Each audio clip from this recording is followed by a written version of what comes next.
So today we have EBAN Winter University and Zagreb Connect again. Two conferences in one. 2 for 1.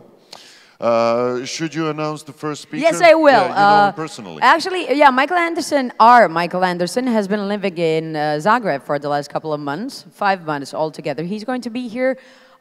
He's a digital nomad. You all know what that is. So a couple of years ago, he actually sold everything what he owned, and now he has his whole life in a couple of bags and just travels around. Right now, he lives here in Zagreb, works in Hub 385, and he's a published author and a keynote speaker.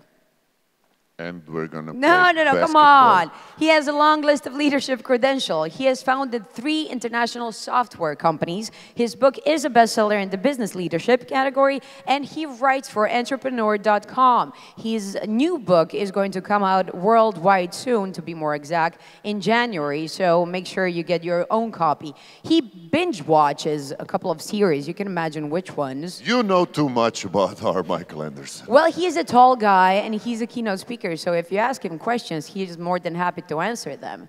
Yeah, so give it up for our Michael Anderson! Woohoo! Thank you. 2 tall guys on the stage. Just one now. I have a message for you. Don't become an entrepreneur. Forget about all the stuff you heard about, forget about all the stuff you read. It's absolutely not worth it. Because when people come to me and they say they want to start their own business, I ask them why. And the number one answer is because they want to make a lot of money. Well, I'll tell you what, in the United States, only 6% of any business that's started gets over $1 million of revenue. And you might say, hey, $1 million sounds like a lot. But if you take the normal profit rate of 10%, that's $100,000 a year, and minus taxes, minus paying all your debt, that's about an average US salary. So if you start a business in the US at least, you only have a 6% chance of even making an average salary. Other people, when they come to me, I say, when do you want to start, why do you want to start a business? They say, hey, I have a great idea for business. I say, well then become an engineer or an inventor. Some say they're competitive. I say, well, be a salesperson. Others say they're a leader. Well, join a management training program. But don't become an entrepreneur because it's the hardest thing you're ever going to do in your life. Now, if you're sitting there and you're thinking, screw you, I'm going to do it anyway, then you just might have what it takes to be an entrepreneur. Because I'll tell you what, it's going to be the hardest thing you ever do in your life, absolutely, but it's by far going to be the most fulfilling. And if some tall, skinny guy can stand on stage and talk you out of it in 2 minutes, then you don't have what it takes. Become an employee. And it's okay to become an employee because me and the other entrepreneurs out there, we need employees, so you can come work for us. And we'll have a lot of fun. You can help me grow my business. But I'll tell you what, being an entrepreneur is awesome, and being an entrepreneur is very noble, but being an entrepreneur is massively, massively hard. And it all starts with one thing. And it doesn't matter, how good your product is. It doesn't matter the people you have around us. It doesn't matter how much money you make. It starts with the proper mindset. It starts with what I call the entrepreneurial mindset. And that's what I'm going to teach you. I'm going to teach you a little bit about that today. Because I have a very interesting background. I founded 3 international software companies. I found myself very successful. So I had success in business. I played semi-pro basketball. I used to party at the Playboy Mansion. But all that external success didn't equal internal success. So I didn't have any joy and fulfillment. So even though I had success out there, I didn't have it in here. So I said, you know what? I'm a good achiever, so I want to find how to get the success. So I found what I believe is the best place to do that. And I ended up earning a very unique master's degree in spiritual psychology at the University of Santa Monica. And it transformed me as a person as well as a business leader. And I wanted to give everybody here a taste of what spiritual psychology is. So we're going to spend the next 18 minutes, I think that's what we have left, meditating and hugging. No, I'm just joking. It's funny because you can always see who the Germans in the audience are. They're like, hugging, 9 hugging, 9 hugging. But then the Italians are like, I'm in, let's go, let's do some of this stuff. No, what psychology is, we learn psychology from the same place. We learn the same psychoanalysis techniques you learn from any other psychology degree. We just learn it from a very loving, compassionate point of view. Because as business people, as these driven people, as these leaders out there in the world, oftentimes we're so hard on ourselves, aren't we? We just beat ourselves up. We're our own worst critic. And no matter how much great things we do, we have that little voice in the back of our head that's always telling us all the things we didn't do perfectly. And so what I teach is I teach psychological tools about how to just come into more compassion with yourself, because we need that compassion, because the things that we have to deal with as business owners, as entrepreneurs, as business leaders are so tough. Nobody else in the world can understand it. Nobody else in the world can understand it. Because I'll tell you two things that business people come to me, the really successful business people, two things. Everybody goes through these two things. One is we have so much pressure on ourselves that we go into depression and we shut everything off from the world. Because if you think you're under pressure now, wait till you have a payroll every month of $100,000, $500,000, $1 million. And every business owner who's ever been honest with me says they've woken up that one day and had so much pressure on them that they text their assistant, say they're sick, and they pull their covers back over their head, and they go to sleep, and they just stay in bed the rest of the day. Because it just comes at us from all places sometimes. And the second thing is, because leadership is difficult, sometimes we think we're a fraud. Because the funny thing about leadership is, we have this amount of responsibilities and we're doing these tasks. And then when we get promoted, we start our own business, we get that money, that seed round, all of a sudden we have this much responsibility and we're doing new tasks. And they're probably stuff we've never done before. And we probably didn't get any training or support in these. And then all of a sudden everybody's looking at us, hey, I just gave this person money. What's he going to do? How's he going to manage his team? What kind of success is he having? And so all of a sudden, the insecurity sets in, and then all this fear comes in, and then we start to feel like this fraud. I met guys. I do some work for what's called YPO, Young Presidents Organization, and I did a work with a group. I did a retreat with one of their forums. 2 guys were running businesses, were over $2 billion a year, and they went through these exact same things. And so what I'm here to do, I told you, my life went through transformations. And what I do is I sold my software companies because I believe so much that business people bring so much to this world that I sold my software companies, and I'm a speaker and an author and a leadership educator. And my job is to bring more self-compassion and self-love into leaders' lives. And that's why I wrote the new book, Soul Centered Leadership, which they mentioned, that comes out in January, because I believe we go through so much pressure and nobody gets it. And I'm going to give you a couple of stories about myself. So I actually have a good background with Croatia. So I'm about 60% Croatian. I grew up in Pittsburgh, Pennsylvania, which is like a Croatian stronghold. And I think Maro was here he's from Pittsburgh as well. He facilitated one of the panels yesterday. And I was about 23 years old. I was halfway through my MBA, my Master of Business, and my Uncle Ron calls me up. And it's just before the summer, so I had the summer off. He said, hey, Michael, what are you doing? I said, oh, nothing, Uncle Ron. He said, well, I need you for this summer, possibly. What happened is I started a business in Croatia. See, my Uncle Ron, he was a chiropractor, so he was like a back doctor. He helped people's back. And he got injured, so he got this insurance payment. He had a lot of time and money on his hands, so he actually went back to the homeland, to Croatia, and he started the first 2 chiropractic clinics in Rijeka and Zagreb. And Rijeka is a medium-sized town to the west of Zagreb.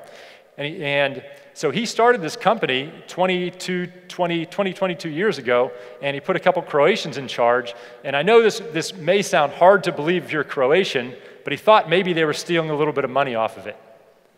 I know it sounds a little crazy 25 years ago that would actually happen. So he said, hey, Mike, I want you to go over to Croatia for the summer and audit the company. So what auditing means is you look at all the accounting books to see if people are taking money out of it. And I'm like, well, cool, Uncle Ron, I don't really know what auditing is, but I'll do it anyway because I want to go to Croatia for the summer. But I figure I'll figure it out on the plane. So I get over to Croatia, and I figure I can add up some numbers. We'll figure it out. I get to the clinic that was actually based in Rijeka, and there was a big problem. What do you think the problem was from this guy from Pittsburgh trying to audit the books in Croatian? Everything was in Croatian. Yes, there was a little bit of a disconnect there. So it's okay. I hired a bookkeeper. They came in and they audited the book. So they found out where people were taking some money out of the company. And so I called my Uncle Ron. I said, hey, Uncle Ron, this is what they're doing. This is how they're taking money out. He goes, all right, Michael, I want you to fire him. I'm like, okay, but who's going to run the company? He's like, you are, Michael. I said, well, I'm a 23-year-old kid from Pittsburgh. What do I know about running a 2-location medical corporation in Croatia? He's like, I don't care. I want them out now. Okay, Uncle Ron, I got it. And so there was a lady in charge and sort of a right-hand person in charge. And so I told the one lady, the boss lady, hey, you're fired. She's like, fine, I'll leave. And I go to the other lady and I said, hey, you're fired, you gotta leave. And she goes, F you, I'm not leaving. I'm like, you don't understand, you're fired. She goes, yeah, tough, I'm not leaving. So my first executive action, my first leadership action was to physically pick this lady up, put her out the door, and fire her. And it's funny because my Croatian friends say, you know, Mike, every so often that is how we have to fire people here in Croatia. And I tried that in the US, and you know, I had some very interesting talks with human resources after trying that in the US. Don't try that in the United States. It doesn't go down really good. But that was literally, that's an absolutely true story, and that was my first taste of real leadership, and it actually gave me a real love for Croatia. But can you imagine, when I think back as a 23-year-old from a foreign country, from Pittsburgh, never really had leadership, never had business experience, and all of a sudden I'm in charge of a 2-location medical corporation in Croatia, in this foreign country.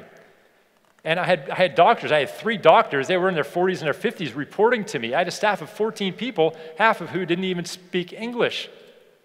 What do you think the state of mind was in? What do you think the state of mind I was in? I was scared. I was scared out of my wits. I was scared. What are these people going to think of me? What if I do something wrong? What if the whole company goes down because of me, because of something I did and I didn't do? And I'll tell you what, leadership is scary. If you're in a leadership position and you're new in a leadership position and you are not feeling scared, you're either lying, you're stupid, or you're a psychopath. And so what I want to do, the first thing I want to tell you is it's normal to have fear when you're in a leadership position, especially a new leadership position. And I'll tell you what, I'm so impressed by the leaders I meet here in Europe, and especially let's say former Eastern Europe, because in the US, what the normal entrepreneurs are people that get into their 30s and their 40s, maybe they're an engineer, maybe they're a salesperson, and then they start a business in an industry that they know, and they know a bit about business. But out here in Eastern Europe, a lot of the entrepreneurs, they're in their early to mid-20s. And I'll tell you what, they have so much courage, and they're so far ahead of me where I was when I was in my mid-20s. And so it's so impressive. But also what I thought, the best thing I can do is maybe to give you some tools based on psychology to help you get over fear, procrastination, resistance. So the first thing I want to tell you, it's okay to be scared.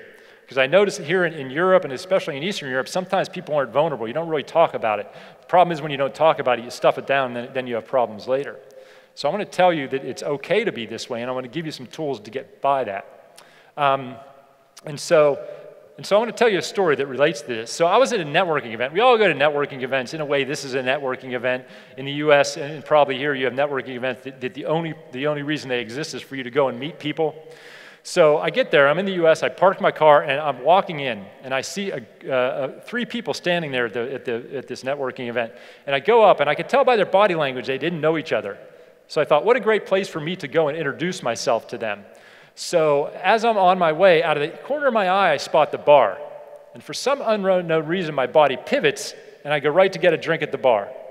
2 or 3 minutes later, here I am, I'm sipping on my drink, and I'm thinking, Mike, what the heck? You come here to meet people, and I found I had a great place to go meet people, a great situation, and instead, here I am sipping on my drink at the bar. What am I doing? What the heck's wrong with me?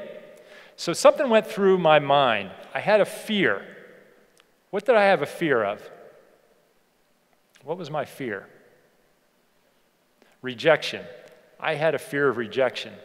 Now let me ask you, I want you to raise your hand. If you've ever been at a networking event, you go to meet yourself, and you go and say, hey, my name is Mike, and the other person says, hi, I don't like you. Ever happened to anybody? No, only happened to me 2 or 3, no. But it's crazy, it's an irrational belief, isn't it? And maybe it even did happen 1 or 2 times, I don't like 1 billion times in the world. But I had this irrational belief, and it actually changed my behavior. And there's so many times, a lot of these things change our behavior. And that brings me to another situation that happened to me in San Diego. So I went and had coffee with this lady when I was running my software companies, and she was a potential referral partner, so we could potentially do some business together. And yes, we have coffees in America, just like you have in Croatia. Our coffees last about half an hour. Yours last 3 hours. I'm still trying to get used to that. So I had coffee with this lady. It was a pretty normal coffee. You know, we sat down, we chatted, and then when we get back, she wrote me an email about an hour or two later, and she put it sort of in a nice way because we had some follow-ups to do. She said, "Hey, Michael, I appreciate you meeting with me, but basically I don't want to meet with you anymore because I don't like you." I was like, does she know who I am? How could she not like me? How could anybody not like me? And that honestly happened, and for a couple hours, it really threw me for a loop. I really got down on myself. I started thinking, my gosh, did I say something to, offend her? Did I say something wrong? I replayed like everything. It was just a really, really normal coffee. And I really was really affected me for a couple hours. And I was really just analyzing all parts of me, like what's wrong with me, this and that, am I unlikable, da, da, da. But then, after a couple hours of that, I realized that it was one of the greatest gifts anybody has ever given me. Because I came to the realization, not everybody's going to like me. And to be okay with that. Because I looked at my behavior, and there's so many times that I said something or didn't say something because I wanted to be accepted and because I wanted everybody to like me. And when I gave myself permission to not be liked by everybody, it's like it took a pressure off of my whole life. And I said, you know what? From now on, some people are going to like me and some people aren't. And I'm okay with that. And it was like great. It was like this small shift in mindset.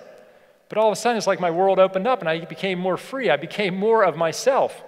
And the funny thing is, when I became more of myself and not caring, I became more likable, right? Because I'm more me. I'm more in touch with my heart. I'm more in touch with my soul. And I'm just being me. So just think about all these different times in your life when you could just be you. And honestly, when I am in networking situations, sometimes I get that little fear. Oh, I don't want to meet somebody else new. What if this? What if that? You know what I tell myself? Literally, I tell myself, you know what? Maybe they're going to like me and maybe they're not. And I go up and I say hi to them. And you know what? Sometimes I get this weird vibe from people. And you know what? I don't spend more time with them. And I go meet somebody else. And then I find somebody I really connect with. And it's awesome. It makes life so much easier on myself. I met this guy one time, and he travels a lot for business. Who travels here a lot for business? A lot of us travel. We stay in hotels. We travel solo. And so isn't it true that when you're traveling alone for business and you're in that hotel room and it's time for dinner, you have one of two choices. You can get room service. You can stay in bed. You got your laptop on your knees. You're watching stupid stuff on TV, and you're eating room service, and you're like, this sort of sucks. I feel really lonely. I feel like this loser up here in my room when everybody else is eating dinner. So then the next night you go down and you're in the hotel restaurant. You're all by yourself, and you're like trying to read the newspaper and think, man, I hope nobody thinks I'm a loser eating dinner all by myself. It's like a lose-lose situation, right? When you're staying alone in a hotel. Well, I met this guy, and he's like, look, I hate eating alone. I hate eating dinner alone. So what he does is he goes, and when he's alone, he goes to the hotel restaurant, and he'll go up to other people, other groups of people, and he'll ask if he can eat dinner with them. I'm like, dude, you do what? He's like, yeah, I hate to eat alone. So, I'll just find other people, and I'll ask to eat dinner with them. I'm like, that's awesome. I said, so how often? Are you like 95%, 98%? He's like, nah, I'm about 30, 35%.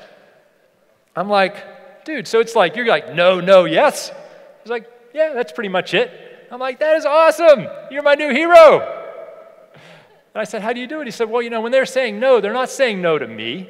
They're just saying maybe they're on a date, maybe they're, tired from traveling, maybe they're having a business meeting. And so they're not saying no to me, or maybe they are, maybe they don't like me. Screw them, I got other people to talk to. My goal is not to be liked by everybody. My goal is to find somebody to have dinner with. So he just goes on to the next one. And I'll tell you, to me, that is inspiring. I haven't reached that level yet. I do it a little bit, but sometimes when I get down on myself, like, should I do this or should I do that? I think of this guy, I'm like, he can do that, I can do that. And it's really, really amazing. It's really, really empowering. So just a lot of these little stories I want to tell you because we really want to think about, because they all have like psychological anchors in them. So that's why I tell these stories. So let's talk about real psychology for a second. So I want to talk about procrastination, fear, and resistance. Now, when I talk about these, I want you to think about the one thing that you're putting off in your life right now. The one idea you have, the one thing you want to move forward with, but you have that resistance, you have that fear, you have that procrastination. And everybody has at least one thing. If you don't have one thing, I got like 8 things, so I'll lend you one. But I want you to think of the first thing that came to your mind. Not the biggest one, but the first thing. Maybe it's a business you want to start. Maybe it's a book or a blog you want to get out there. Maybe it's that really important angel you want to call, but you're afraid when you call them they might say yes. Then what are you going to do? Maybe it's that cute girl or boy you want to ask out. Maybe it's that difficult conversation with a friend or family member. What do you know you have to do, but you're procrastinating? So I'm going to teach you psychologically where this comes from and how you can overcome it. But what I want you to do is take that exact situation, put it in the back of your head right now, because we're going to come back to it in a little bit. So when you're 3, 4, 5 years old, there's only one thing that's important to you when you're in this important developmental age as a kid. And that's the love and adoration of your caregivers, of your parents, right? Because when I'm 4 years old, I don't really care what toys I'm playing with, what I'm eating. I just want mom and dad to love me, right? I just want to get affection from my parents. Now, say, my dad was really tough on me. He wanted the best for me, so I'm going to toughen this kid up. And so let's take a situation. Let's say I'm at a race. I'm 4 years old. I'm at a race with 100 other kids. And my dad's there. My tough dad's there. So I'm at the race. They say go, and I run. I run as fast as I can. And I come in third out of 100. And I come up. I'm all excited. Dad, I did pretty good, huh? Didn't I? What does my dad say to me? Not good enough, Mike. Come on. You're third. You can do better. You can do first. Run harder. Pump your arms faster. Okay, Dad, I got it. I think I got it. I'm going to do you proud this time. Next race comes up. Boom. I pump my arms as hard as I can. I race as fast as I can. I come in second out of 100. What does my dad say to me? First loser. What's wrong with you, kid? You're not putting your heart into it. Oh, my God, Dad, I'm so sorry. I'm so sorry to let you down. So knowing that the only thing important in my life is the love and adoration of my father in that moment, what connection do I make as a kid? Love equals first place. I will get this love and affection that I crave. That's the only thing that's important to me when I win the race, when I come in first. All right, you see how that happens? Let's take another really simple example. Say I get an A+ on a test, on my math test. I'm 5 years old. Hey, Mom, I got an A+ on my test. What does she say? Michael, A+, you're perfect. I love you so much. Perfection equals love. Perfection equals love. So the next time in my life, I'm making all these connections in this developmental time in my life. The next time, I can take a hard test or an easy test. Which test do I take? I take an easy test. The next time I take an easy test or no test, which test do I take? I take no test, because there's no chance of not being perfect. There's no chance of losing that affection. There's no chance of losing that love and adoration from my parents that I crave so much. And so when we talk about procrastination, when we talk about this resistance and fear, ladies and gentlemen, that's the psychological reason we procrastinate. So think about that issue that I just had you bring up a couple minutes ago and bring it back to your present. How is that you taking no test? How is that you holding back? How is that you not wanting to put yourself out there? How is that you playing it safe and not even trying it till you want to be perfect? So the question is, if that's where it comes from, if this resistance comes from us from holding back because we don't want to be perfect, what we have to do is we have to change our definition of success. Success is no longer being perfect. Success is no longer coming in first. Success is playing in the game. So I want to give you a really quick, easy, fun thing to do how much time we got left? Okay.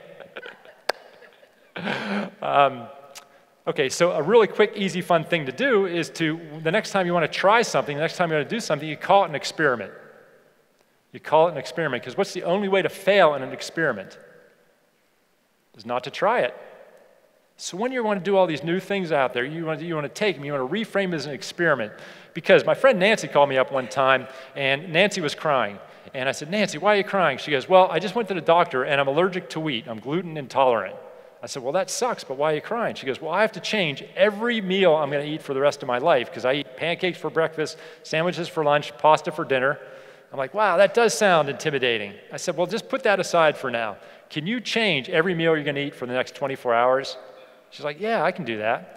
I said, okay, well, call me back then. So she calls me back. I go, how was it? She goes, oh, it was pretty good. I said, well, let's do another experiment. Let's do a week-long experiment. So she does a week-long experiment. She stays off wheat for a week. And then she's successful.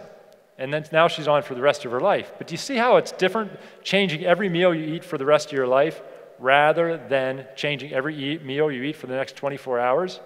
So when you have these things in your life, start experimenting. And I'll tell you what, as business people, again, this is what when I tell you, as entrepreneurs, you're doing things that you've never done before. And it's scary. So just try to take some of the pressure off yourself. Take some of the pressure off yourself and really work on self-compassion. That's what my book, Soul-Centered Leadership, is all about. It's just really about having more compassion for yourself. Because when we have more compassion for ourselves, we're more creative, we connect with people better, we have more energy to grow our business. In fact, if you tweet at RMA Elevates, I'll put you on the pre-release list, because I really want to get that. My whole life now is devoted to getting this message out here. And you know, and it used to be where people like political people and activists used to be the people that made real influence in the world. But now it's business people. Now it's business people. It's people like Warren Buffett, Bill Gates, Mark Zuckerberg. And so I just want to give everybody out there, all the entrepreneurs out there, all the tools they can to be successful as they can. So I want everybody to go out there and really connect to their heart, connect to their soul, become soul-centered leaders. Thank you.